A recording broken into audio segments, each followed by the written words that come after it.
natured and you can play with them.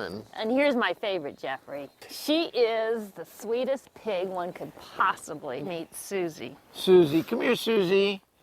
Susie. They had their little difficulties introducing them. Oh, so they weren't together. Oh, Susie. What made this experience so special for Jeffrey was learning from Kim about Val and Susie's history. If not for Animal Place, their lives would be different indeed. In fact, they wouldn't be alive at all.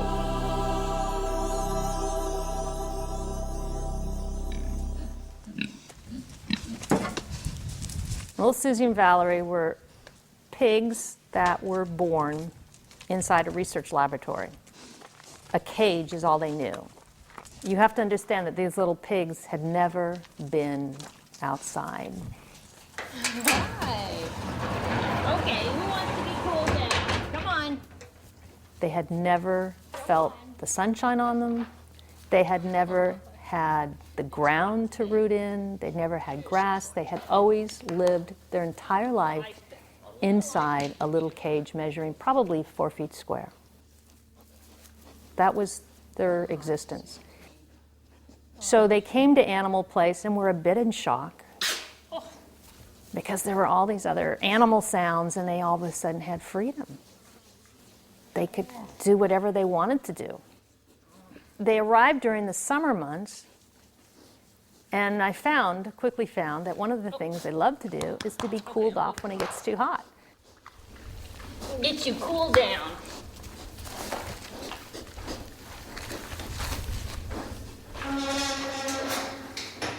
Normally, Val and Susie would be cooling themselves off with mud baths, as pigs do, but they were recently spayed, and the stitches hadn't healed yet, so we wanted to keep them clean. So when it gets real hot here, I make these big, huge ice cube blocks in our freezer, and I call them over to me, and I just rub them down with ice cubes, and they thoroughly, thoroughly enjoy it. As I think almost any kid would when it's a hot day if they can't jump in a pool. And yeah, just ice them all down and we just kind of play. Susie. They get silly and romp around and I get silly with them, and it's just a playtime for both of us. People come here for tours and they think, gosh, what lucky animals. Well, you know, I see it the other way around. I mean, I feel so fortunate that I'm allowed to take care of them. I'm allowed to be in their company, that I can be with them every day and interact with them. Doesn't get much better than that to know you saved their life and ensure that the remainder of their life is going to be good. We're probably not going to be able to get too close to her. Ned Bukmacha is a veterinarian who, with Kim, co-founded Animal Place. It's okay, Dave. Considering how their lives began, and for the fact that they were destined from birth for the slaughterhouse, the cows at Animal Place have learned from Kim and Ned that some humans can be trusted, although that trust has taken years to develop and must be reinforced practically every day. Jessie's story is one of these that you would think is made up. She was about a month old, and she was in Colorado and was being trucked to auction to be sold for slaughter. And she jumped out of the truck when the truck was going down the freeway, and she shattered her left hind leg. You can see how badly deformed it is. And she was just lying there, badly bruised and in really bad shape. And two people who were coming to visit Animal Place, Gene and Laurie Boston, happened to be on the freeway behind this truck. Oh my God. You could just, unbelievable. And they see this little black form on the highway, and they stopped, and the farmer had stopped, of course, and the farmer did not want Jessie because she was no longer valuable to him because she couldn't be sold. She had a fractured leg, she was down, she couldn't stand up. And so he gave her to Gene and Laurie, who brought her to Animal Place. We took Jessie into my university hospital and radiographed her leg. It was very badly fractured, beyond surgical repair. And in fact, my colleague said we should kill her. And I said no. I said we'll give her a chance. You know, we'll see what happens. We can always kill her. So we gave her stall rest. And within 2 months, she was standing up and walking on the leg. Wow. And within about 4 or 5 months, she was running on the leg. Running. Running. What a will to live. Yeah. Well, cows are known for their healing abilities. Look at that. Now, Ned, you know dogs. You love dogs. You Yeah. live around dogs. Do you think that cows are every bit as emotional as dogs? Just in a different way? I mean, we read dogs very easily. They communicate with us. They look the way we want them to look. They look sad. They look disappointed. They look happy. Cows are harder to read, but from what you've been telling me, they probably have most of the same emotions that dogs do. Well, I think they do. I knew a steer once when I was in practice. He was raised like a puppy would be raised, very close to the family and isolated from other cows, so never got to know cows very well. And he was like a puppy. He ran and played, and he came running to the people, and he'd be curious. I'd be out there taking care of a sheep or somebody, and he would run up and had to check things out. And so he was expressing emotions. In a dog, you would say he's happy. Part of the problem, again, with cows is that they are not usually in a setting where they can express those emotions or be free to express those emotions. When you go to a typical situation where cows are, they're scared, they're huddled, they're nervous about human interaction, and so you see the emotion, but it's usually fear.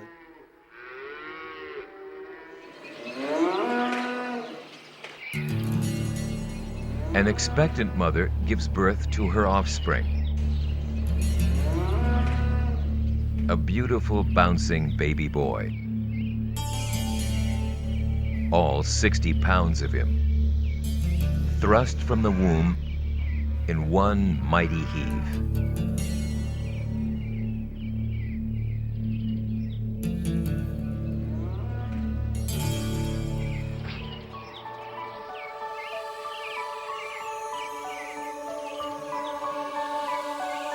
The proud mom licks her newborn for hours. Her licking not only cleans the calf, but also helps develop strong familial ties that would normally last well into his first few years of life. Cows are extraordinarily curious and social animals, and the birth of this calf seems to heighten that curiosity among all of the surrounding females, who move in closely for sniffs and gentle nudges, perhaps their way of welcoming him into his new world.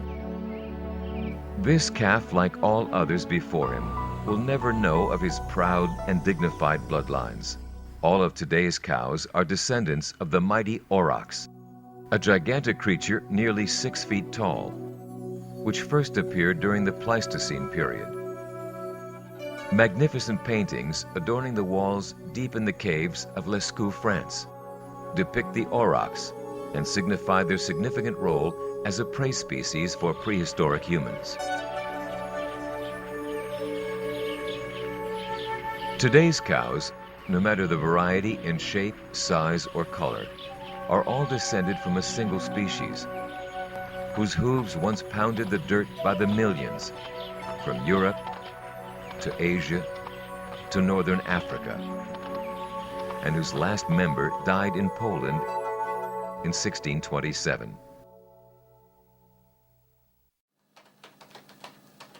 Meeting these first few animals convinced Jeffrey that just like animals found in nature, farm animals have their own story. And it will be through his experiences and writing that this story will be told. So this is Freddie. This is Freddie. Freddie, you like that.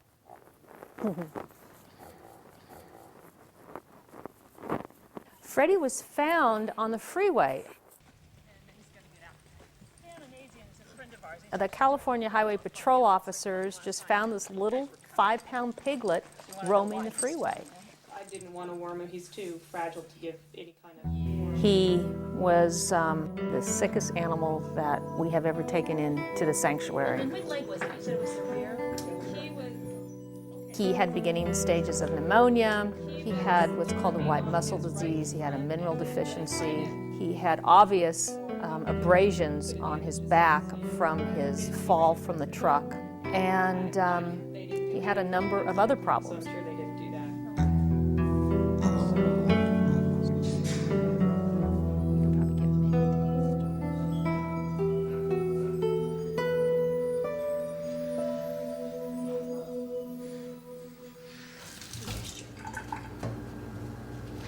Okay, Freddie.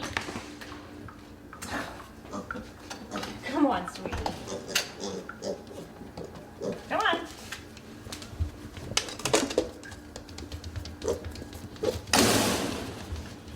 Okay, meal time.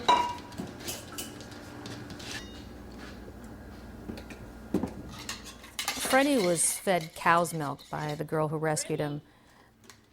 So when he arrived to Animal Place, we were very gradual in switching him over to a pig milk replacer. Well, you know, when we get in a young animal, we have to look at ways of how we can nurture them, how we can feed their stomach, and how we can feed them emotionally. And knowing what a mother sow, how she would care for her young. There would be generally a lot of siblings he would have. They would be nestled up in that big old fat sow belly, nursing on her and just getting a lot of tactile stimulation and a lot of warmth. So I immediately went out and bought a baby sling that mothers use for their newborn infants and tucked Freddie inside that sling so that he could hear my heartbeat. He could hear me breathing. He would obviously have a lot of warmth, temperature warmth from my body. And just as my motion throughout the day, whether I'm preparing his meal, one of his mini meals that he would eat throughout the day, because we fed him about every hour and a half, or I'm working on my computer, I was with him. And he seemed to gain a lot of comfort from that.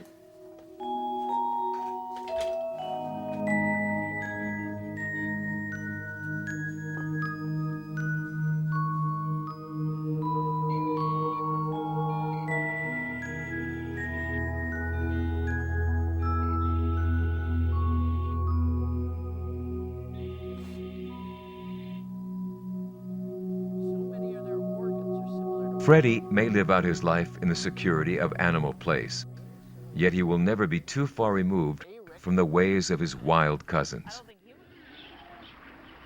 Try as they may, those who today raise pigs in the confinement of commercial farms cannot remove through domestication the varying degrees of wildness that all pigs retain.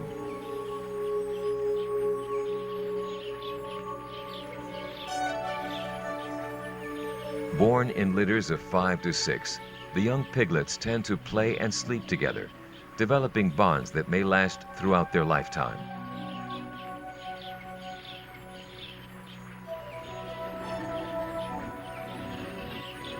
As they grow older and move more confidently throughout the herd, they learn the ways of wild pigs by watching the adults around them, especially their mother, who is never far away.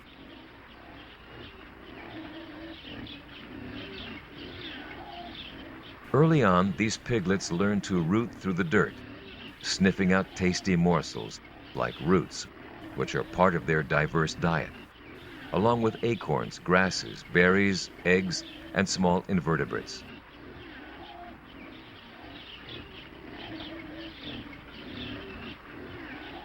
Pigs are emotionally sensitive animals and exhibit mood swings not unlike humans. When the kids get too frisky, Mother is not adverse to putting them in their place. It's only his pride that is hurt, but that's how piglets learn to make it to adulthood. For natural mortality among piglets is quite high. Learning to feed on their own takes months, and during the learning curve, Mother is still the best meal in town. At 6 months of age, the piglets have grown large enough to join the ranks of the other adults in the herd, and in a short period of time, they will have integrated fully into the society. Given the opportunity to meet humans, wild pigs can exhibit a side of themselves few of us would have ever expected. When Jeffrey's research took him halfway around the globe to Germany, he was informed time and again about a well-known incident that took place in the Black Forest nearly 30 years earlier. In an extraordinary experiment back in the early 1970s, Heinz Meinhardt, a German electrician, set out on an assignment to draw wild pigs away from farm fields where they were eating everything in sight. In the process, Meinhardt got to know each of the pigs in this large community, and he began to see if they could ultimately accept his presence. Meinhardt spent many months getting the pigs used to him, gaining their trust by posing no threat to their safety and security. Eventually, he was fully accepted. What Meinhardt was able to accomplish with wild pigs is no less impressive than the extraordinary relationship Dian Fossey developed with the mountain gorillas of Rwanda. Total acceptance, total trust.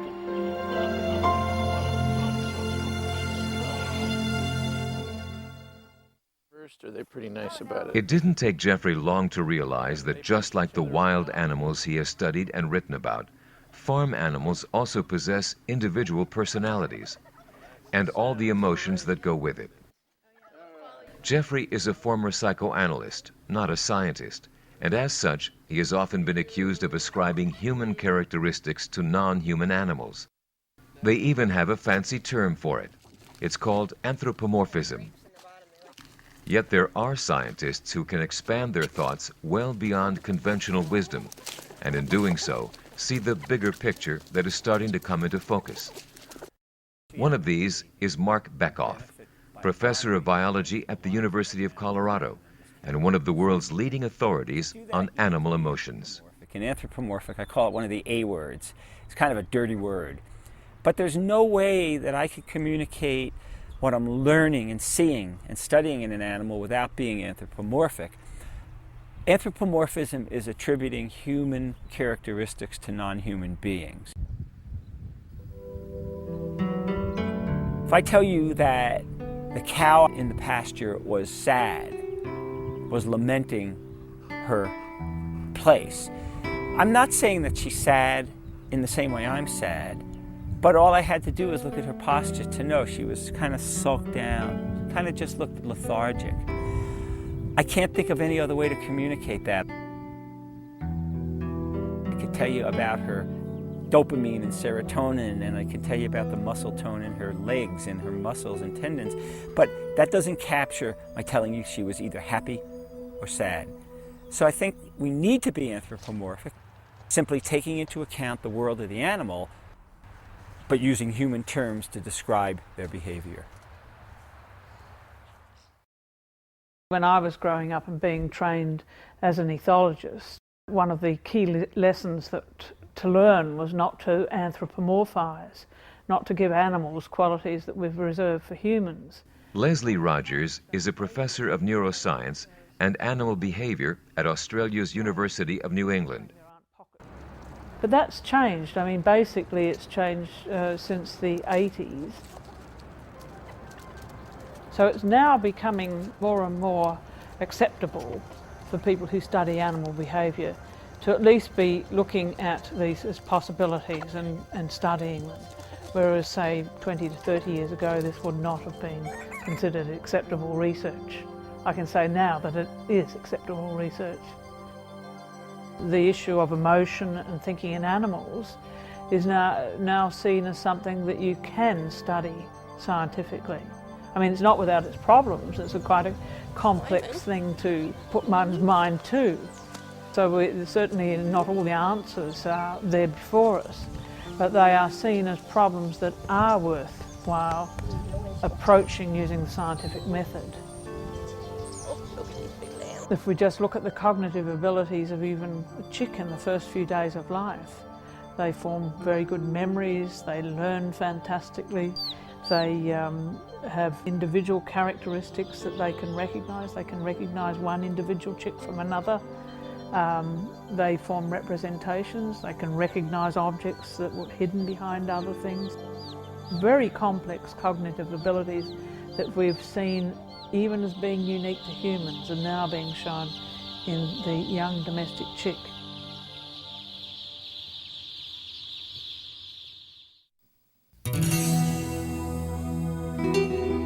A couple of 100 miles north of Animal Place, over the rolling hills of Orland, California, lies Farm Sanctuary, which, coupled with its main facility in Watkins Glen, New York, is one of the largest farm animal sanctuaries in the world. Sanctuaries represent one of the few places where farm animals can really be themselves, without the stress of the factory farming ordeal, and as such, are the perfect environment for Jeffrey to study their true emotions. Have a chicken-like chirper there? I would love to. Yeah. Have to, if I own the Diane Miller is the West Yeah. Coast manager of this 600-acre haven for once abused farm animals that can now look forward to a life of peace, security, and lots of tender loving care. Diane, I have to tell you that this is the first time I've ever felt I was becoming intimate with a chicken, that I've held one this close to my I'm sorry you've been deprived. chest. Well, clearly I've been deprived. You I didn't have. realize that these animals could become so interested in us, so close to us. Is that fairly common? Can you have an intimate, close relationship with a chicken or a Certainly turkey? can. I have several good friends who are chickens who listen to me much better than my people friends do sometimes. And don't answer back, or sometimes they do. Sometimes they do, but they're very good listeners. And clearly it's not just a one-sided relationship, right? Right. I mean, she's deriving pleasure from this, and I'm getting pleasure I'd from say it. she's enjoying that immensely. She certainly has all the same potential that a person has for intimacy and affection and caring and bonds between certain individuals. How unusual when you think about it. And after all, we don't have a history of having behaved very kindly toward these animals, That's do we? absolutely right.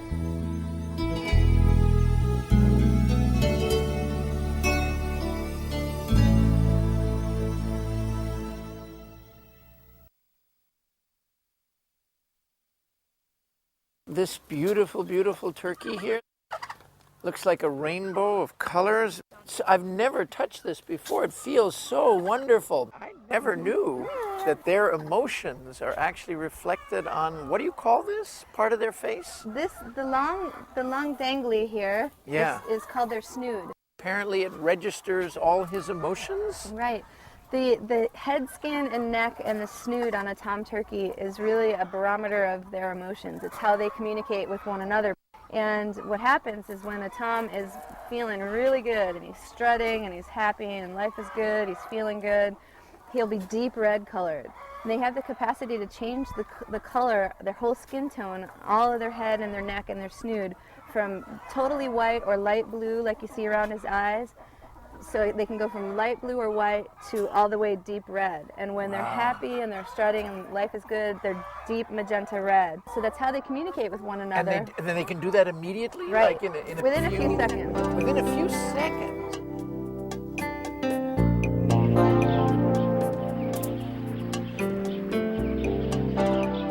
Turkeys are the only farm animals bred from North American wildlife.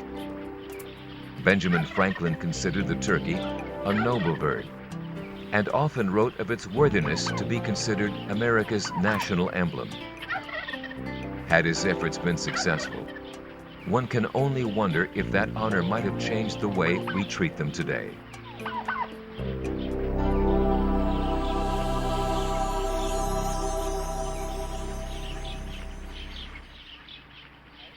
And Wow, then we that- started Farm Sanctuary in '86. Wow. We've always, there's Valentina, there's the handsome boy Hello. again. Hello, Valentino. You're a beautiful guy. Somebody's jealous. 86, that's a long time. Lori Bouston is the co-founder of Farm Sanctuary, who wanted to make sure that Jeffrey had a chance to get to know some of her special friends, all of whom came here as rescues from the dairy industry or meat processors. Well, this is Loverboy Valentino, as you can see. Oh. He has a well-earned name. He's just, Because he's so basically, kind. yeah. He's cuddly, he's kind, he's lovable. He's one of the animals that consistently is one of our best ambassadors because he's constantly coming up to visitors. They need affection, they love affection. I mean, if he was laying down right now, he'd wrap himself around you just like a dog, just like if you lean against a dog. So and it's just not cuddle. true that there's nothing going on Yeah, inside that and a lot of, huge head. oh no, all kinds A of lot stuff. going on. Mainly it's thinking can be kisses. Yeah, God. they're so- really sociable animals and they need a lot of attention. They need a lot of love. Lori, can you tell me about one of the most emotional moments you've ever had with an animal? Probably most recently Queenie, who was a cow who took matters into her own hoofs, and she escaped from a New York City slaughterhouse.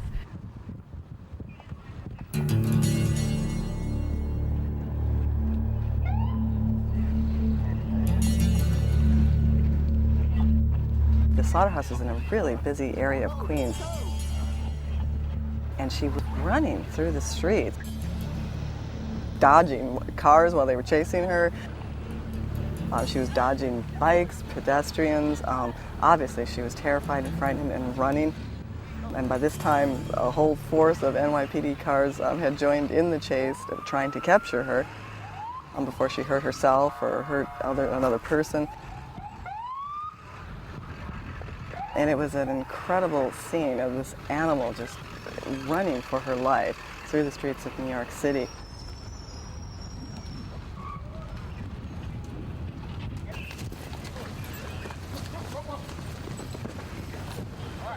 Fortunately, she ran into a park, and from there, they closed the gates to the park, and they were able to, kind of corral her and then wrestle her to the ground, and all the NYPD, officials at that point became cowboys.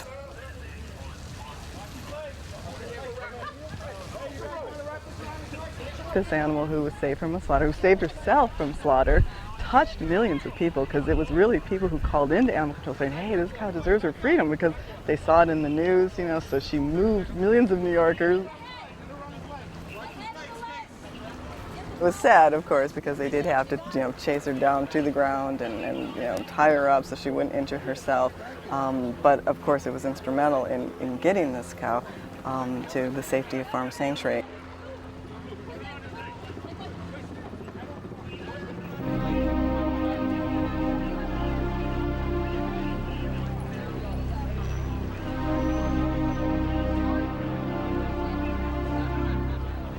I'll never forget, because there was a cop there who, once she was on the ground, and of course she was terrified, frightened, she clearly knew what was in store for her at the slaughterhouse when she ran, and the poor thing was chased, and he held her. He put her head in his lap, and he just held her and comforted her and stroked her. And that's just the kind of magical moment that we see all the time at Farm Sanctuary, where a person does finally bond with a farm animal and realize that these farm animals feel and have feelings too. And she was shaking and fearful, and we load her up into the truck, and we're trying to comfort her and tell her she's going to a wonderful place. We got to the sanctuary. I'll never forget this. She stepped off the trailer and let out a big moo.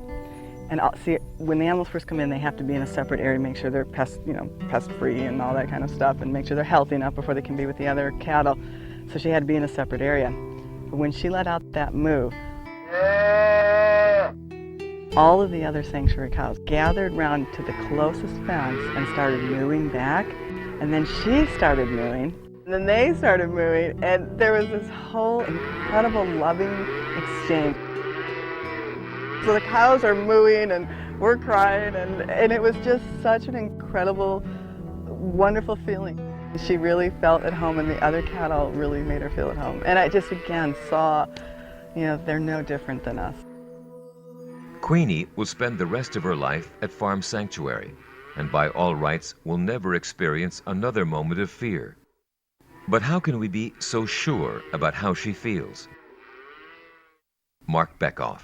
Oftentimes a lucky animal escapes from or is released from a slaughterhouse condition and winds up on a sanctuary.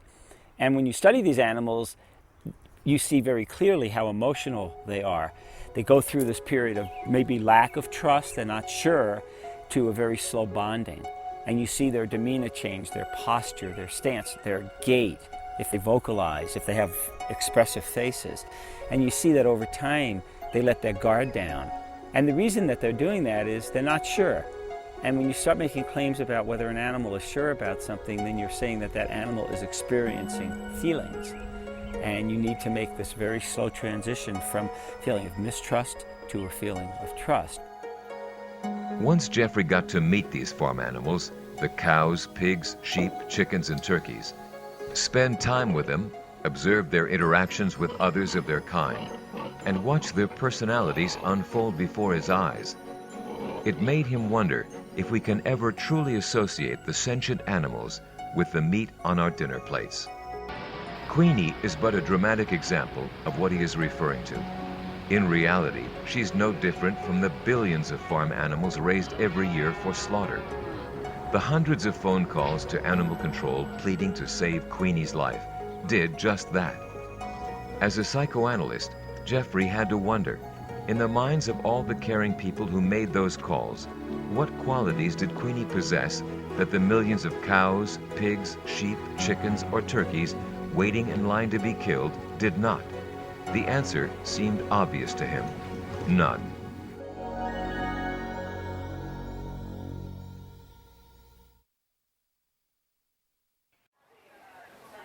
One element of Jeffrey's research has remained unresolved in his mind: the organized programs that allow school children to spend months raising farm animals, naming them like a companion animal, caring for them every day, exhibiting them with all due pride, then, just like that, giving them up for slaughter. He asked Jim Mason, a farm boy turned lawyer and animal activist, and co-author of the groundbreaking book Animal Factories, published back in 1990. Jim's history with this goes back to his early teens. I was deemed to be big enough then to help with the what we called working the calves, which means castrating them, dehorning them, and clipping their ears and doing all these painful things. And as a young child, they'd let me watch all this, so I knew it was terrible. I saw the terror in the animals, I saw the violence of them struggling with them and everything. And yet, it was that day, it was my time to go out and help with all this. And I remember as we were going over the fence, I started crying because I knew what I was going to have to do. And my uncle said, in his exact words, they ring in my ears, he said, "If you don't straighten up and act like a man, we'll send you back to the house with the girls. Wow, there it is. You're a sissy if you don't go with us." Right. When I was on the farm, at that age, I actually didn't belong to farm kid groups, but my brother did. And there were a lot of other kinds of groups like that that prepared you to be a farmer. One of the most common projects is raising like a heifer or a pig or a steer or something for a show. And then they go to the state fair and they show these animals and they win ribbons. You see these kids spend so much time with these animals and really get attached to them almost like pets. And then comes the time when they have to part ways with that animal. They have to go to slaughter, they have to go to auction. And often it's very traumatic for these kids.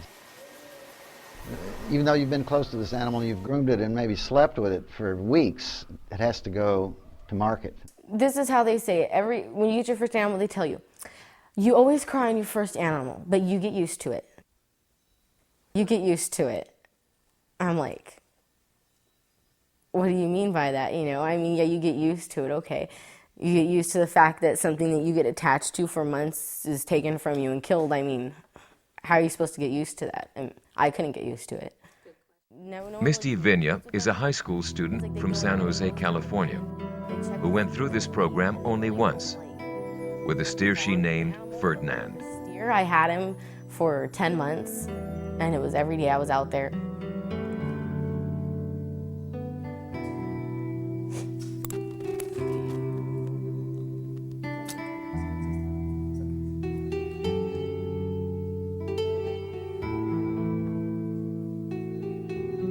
It would have been easier if we'd had a plan for him to be slaughtered from the start, but he wasn't supposed to be, so it came like out of nowhere on me. I was out there, I'd get up at 5 o'clock or 5:30 every morning, and be out at school 2 hours before it started. And I'd go out there, I'd stay out there for a while in the morning, feed him and everything, and then I would be out there at lunch most of the time, and then I had 2 periods of agriculture where I was usually out there before then anyways, and I'd stay after school until 4:30 every day after school with him. At first I thought, what am I doing with a cow? This is so stupid, right? It was a steer, and it's like, I thought, it was going to be easy. And he turned into, he seriously, I always told everybody, he's like a big puppy. I would call him, and he would come over to me, and he'd put his nose in his halter for me. And it's like when I went to visit him while they had him at the fair, and I went over there, and I called his name, and his little ear turned up, and he turned around to me and started mooing, and I started crying, and everyone was like, oh, there she goes again. And I'm like, for people to say that they don't have emotion, they don't know that you're there, it's not true. The idea of discovery and proof of an internal emotional event is harder to prove, harder to control, and harder to justify in what sense that should be taken on board by anybody and for what reason. Gisela Kaplan is a professor of animal behavior at Australia's University of New England. I'm absolutely convinced that across the animal world, including our farm animals, certainly we know it of our pets. We know when they cry, we know when they're sad, we know when they have grief as pet owners. But that the same may apply even to animals that for centuries have been domesticated. But I have no doubt that those factors exist very strongly.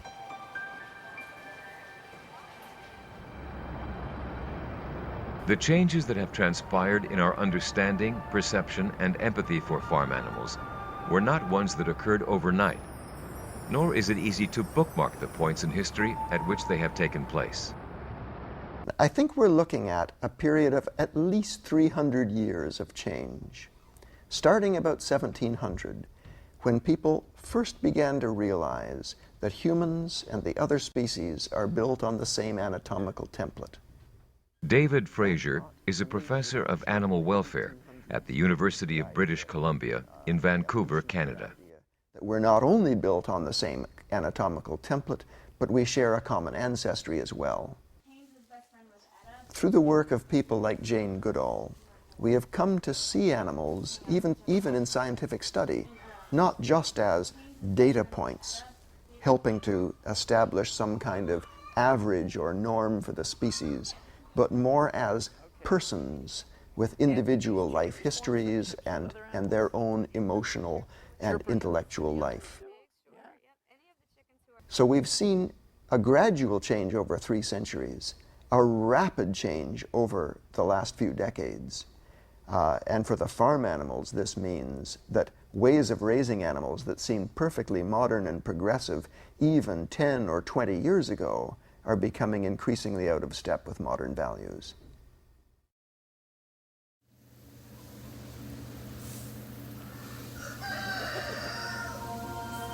In terms of the complex emotions possessed by farm animals, a popular analogy can easily be applied. We may not be able to define it, but we certainly know it when we see it. Every day, researchers are breaking new ground and allowing us solid glimpses into the emotional makeup of these animals.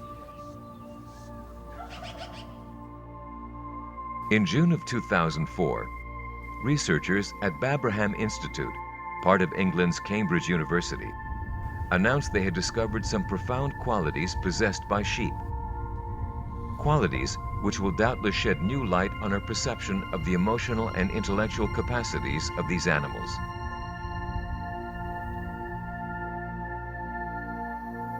Individual sheep, it seems, can recognize up to 50 other sheep by facial features alone, and remember each of their faces after 2 years of separation. This recognition is based on facial characteristics that may differ by as little as 5%.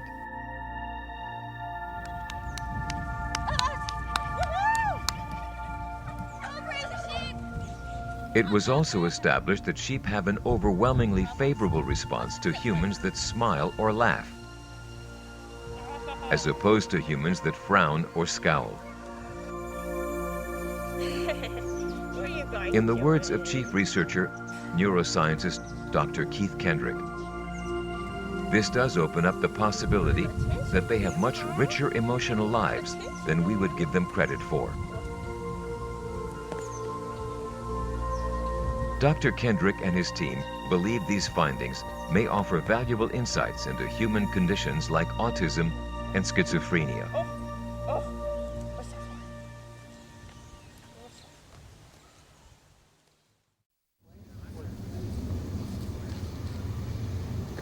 On a small farm in Machapango, Virginia, Jeffrey visits Dr. Karen Davis, founder of United Poultry Concern, a non-profit organization dedicated to public education on the humane treatment and unique qualities of birds raised for food production. Have you come to see them as creatures with a healthy inner life, with a zest for life? Is this a fantasy that I have?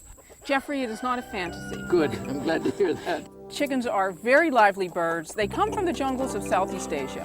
They live in extended family flocks that break up into small groups throughout the day. They like to dust bathe in the early to mid-afternoon, and also they take sun baths, which are also vital to their health and well-being, hygiene, and proper nutritional health.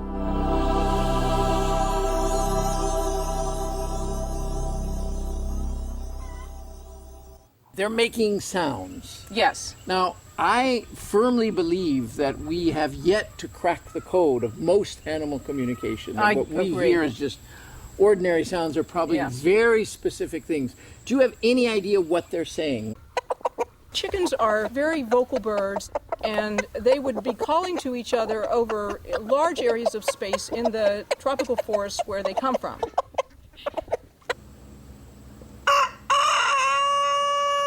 Roosters, for example, make what they call locator calls, where they will let other roosters with their hens know where they are. They keep tabs on each other. They will notify one another about overhead predators, like a hawk, and they certainly notify each other about food sources and probably many things in the environment that may elude us, but they are not just making noises.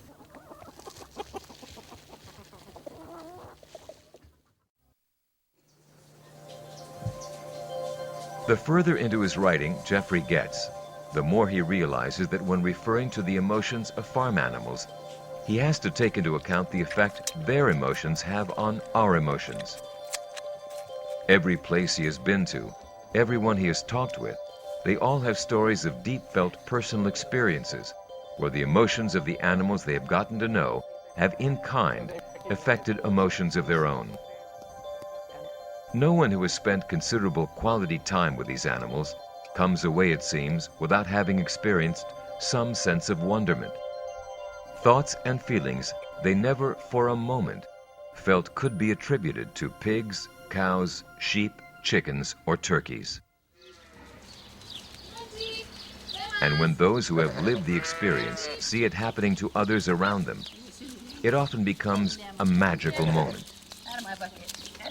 Jan Hamilton is the founder of Wilderness Ranch in Loveland, Colorado. We rescued turkeys off of a dead pile. There were literally 400 or so turkeys piled up on this dead pile, and so they were in every stage of decay and dying, and some of them alive. We brought 14 turkeys home. We had a group of community service kids working out here, and one of the kids that was there was the toughest kid I've ever seen out here. I thought it was almost hopeless to have her out here. And she observed the turkeys coming in and saw that we were picking maggots off of them and trying to keep them alive, syringe feeding them, and in what bad shape they were in. And the next week, she was much more civil. And the following week, she actually was helping and asking questions and being really involved in what we were doing. And at the end of the time that she was here, I asked her what made the difference. You know, what happened? What happened with you? And she said the turkeys really got to her, and that they were abused as she had been, and she could see the connection. And as she left, she said, "What you do here is really awesome."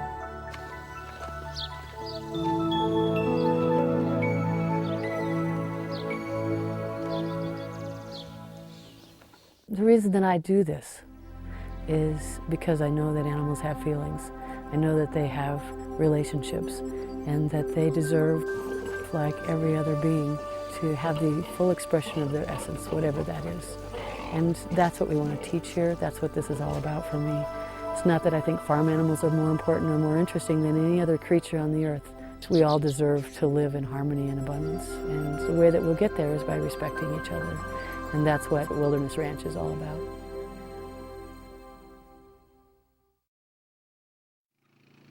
From the day Jeffrey started to write this book, he was sure he'd learned just enough about farm animals over his lifetime to know where his research would lead him. Few times in his life, he admits, has he been so wrong. If I'm guilty of underestimating the ability these animals have to relate to us on such a profound emotional level, believe me, I am but one among millions. We accept dogs and cats into our lives so freely, so readily, so lovingly. Yet, after an entire year of traveling throughout the world, visiting farm animal sanctuaries, where for the most part these animals can just be themselves, I'm beginning to wonder how we came to discriminate between a pig and a dog, or a chicken and a cat. Where did it start, and why? There are no simple answers, no profound words of wisdom to impart here. All I can do as a writer is tell you, in as honest a manner as possible, my experiences and the stories of those who have dedicated their lives to bettering our understanding of these magnificent animals. The experiences I have had with farm animals are some I will never forget. Yet, these are my experiences. And just like me, on the day I began to research this book, experiences of your own are just a mouse click away. See for yourself. Somewhere near you is a place where you can go and meet a pig, a cow, a chicken, or a turkey. With your sense of curiosity,